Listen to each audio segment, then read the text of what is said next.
8/10/2025 കേരള മുഖ്യമന്ത്രി മുൻകൈയെടുത്ത് നവകേരള സർവേ നടത്താൻ തീരുമാനിച്ചു. ആ സർവേയുടെ യോഗത്തിൽ ഉന്നത ഉദ്യോഗസ്ഥന്മാർ പങ്കെടുത്തിരുന്നു.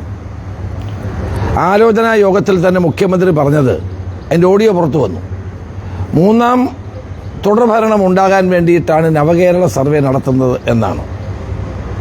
അതിനുവേണ്ടി 20 കോടി രൂപ PRDക്ക് അനുവദിക്കുകയും ചെയ്തു.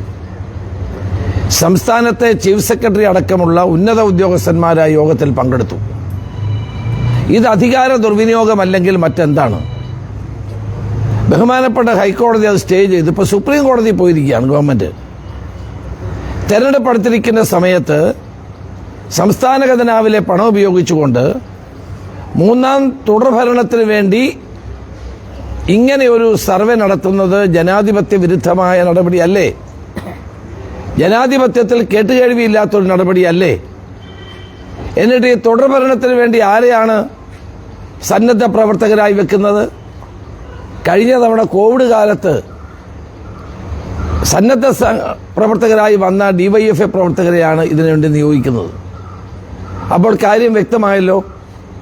സർക്കാർ ചെലവിൽ നവകേരള സർവേയുടെ പേര് പറഞ്ഞുകൊണ്ട് വീട് വീടാന്തരം കയറി വോട്ട് പിടിക്കാനുള്ള തന്ത്രമാണ് ഗവൺമെന്റ് ആവിഷ്കരിക്കുന്നത്. ചീഫ് സെക്രട്ടറി അടക്കമുള്ള ഉദ്യോഗസ്ഥന്മാർ ഇതിൽ അംഗങ്ങളായിട്ടുണ്ട്. കേരളത്തിൽ ഭരണം മാറിയൊക്കെ വരും.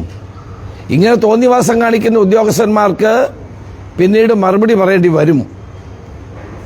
കേരളത്തിന്റെ മുഖ്യമന്ത്രി പറയുന്ന എല്ലാം ചെയ്തു കൊടുത്ത് ഈ നാടിനെ കുട്ടിച്ചോറാക്കിക്കൊണ്ടിരിക്കുന്ന ഒരു കാലമാണ് നവകേരള. അതുകൊണ്ടാണ് ബഹുമാനപ്പെട്ട ഹൈക്കോടതി ശക്തമായി തന്നെ വിമർശിക്കുകയും അത് സ്റ്റേ ചെയ്യുകയും ചെയ്തു. എന്നിട്ട് ഇനിയും KK വേണുഗോപാലിനെ പോലെ ഒരു അഭിഭാഷകനെ ചുമതലപ്പെടുത്തിക്കൊണ്ട് സുപ്രീം കോടതി പോയിരിക്കുകയാണ്.